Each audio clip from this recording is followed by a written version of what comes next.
Good morning, Commissioner. It's a pleasure to have you. Thank you. You bet. Good All to right. be with you. So I want to start off with something top of mind, and I think it's kind of a shame because we're Texas, and everybody, Texas Cowboys, cattle, it goes together. But being a younger person, and I live in the city, you don't really think about it. You don't think about agriculture living in Houston, and unless you're kind of outside the city, you don't really think about agriculture at all, especially if you're a younger person. So I want to ask you, are there still young people getting into agriculture? Is that one of the industries where we're looking at it thinking 2 or 3 generations, I don't know where our food comes from? Well, that's right. Our kids in elementary school think their food comes from the grocery store and heat Right, comes from the furnace. right. So I'll put it in perspective for you. When Texas was a republic, Mm. 95% of the people were farmers and ranchers because if you didn't grow it or kill it, you didn't eat. Right. Today, we're less than 2% of the population. So Mm. you're right. Most young kids just are not connected to the farm. They don't know where their food comes from. But we have great institutions like Texas A&M. Agriculture and mechanics is what Agriculture A&M mechanics, is right. from. Texas Tech, other schools that. So we work real hard to make sure that our young people can get involved in. Actually, 1 in 5 jobs in this state is somehow directly or indirectly related to agriculture. I was an ag teacher, so I was FFA advisor, 4-H leader, and I realized real quick that our greatest natural resource we have in Texas is not oil and gas. It's Right. our youth. Mm. So we put a big emphasis on getting young people involved in agriculture because everybody has, we We need need to that eat. to eat. Yeah. And you mentioned Texas A&M, and yeah, I think you're right. It should be an agriculture mechanics college. It's in the name, right? Sure. But we've had these reports about they're teaching everything but, and I'm sure we don't need to go into the details. I'm sure you're aware all the LGBTQIA plus etc. That's been the topic in the classrooms there. The parents have rejected that. The taxpayers who fund the college have rejected that. The state leaders who run the college have rejected it. But now we've got a professors union that's now advising them, no, resist the reforms, resist the accountability, slow walk everything that the state leaders are trying to do that the voters have asked for.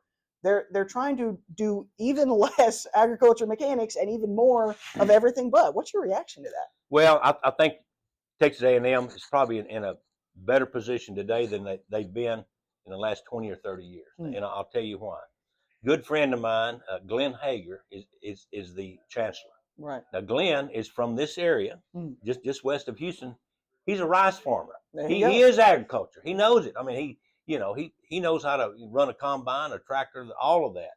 So that'll get us back to the roots. And just I think yesterday, Tommy Williams, I served with Glenn in the legislature, Mm. and I served with Tommy in the legislature, so I know them both very well.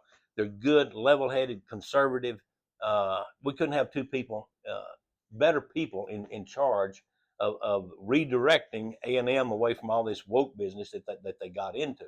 You think of other Ivy League colleges kind of being the woke colleges, but you Right. think of A&M as kind of a conservative, Mm.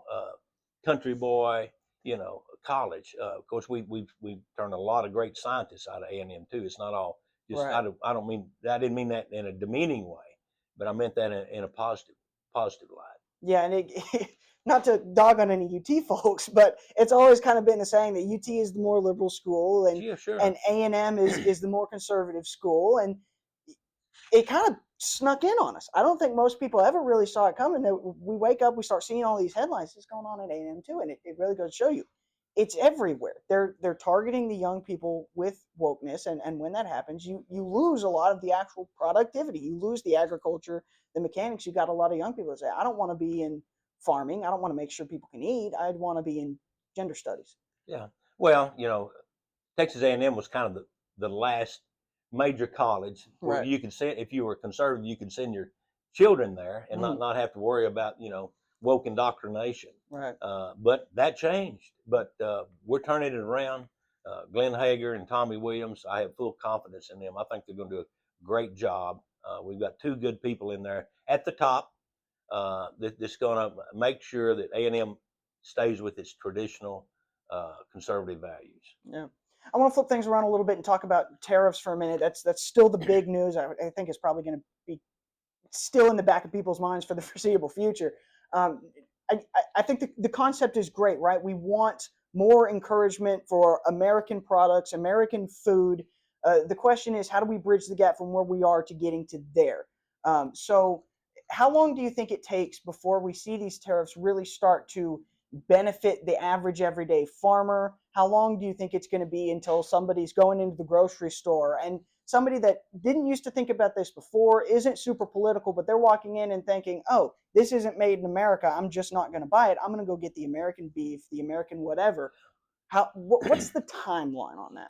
Well, we've been through this before, so we have some experience. The first Trump administration, he used tariffs. He said, now all you farmers, it's going to get rough for a little bit, but stay with me. I'm going to keep you in business. All these tariffs that I collect, we're going to put it back into the farm industry, and we were going to get you some good prices for your commodities. Well, we're in that same exact space. Matter of fact, this week, Trump is going to announce that he is going to put in some programs to make sure farmers stay in business. He's going to do the same thing. He's take these high tariffs that he's collecting.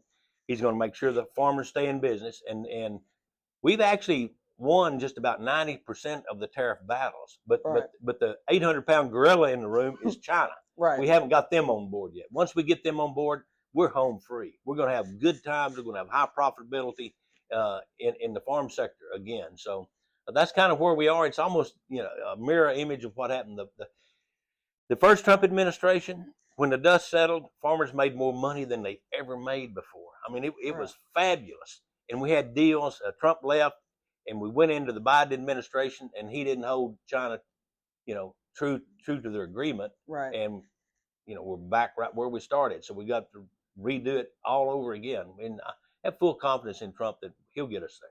And do you think we can get to a point where not only are American shoppers looking for things like American beef, but we get to kind of an export position? Because, I mean, holding our own on the home turf is one thing, but if we can start going out and winning some of those away games, right? If we can get people in London thinking, oh, this beef is from Texas, I can't wait. Yeah, well, actually, this is, no one's talking about this, and the very highly dangerous. So through the 4 years of the Trump administration, they did not land one trade deal. I mean, none, zero.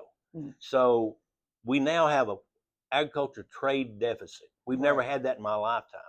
We're going to buy $50 billion more food than we export. That is ridiculous. I mean, I just can't.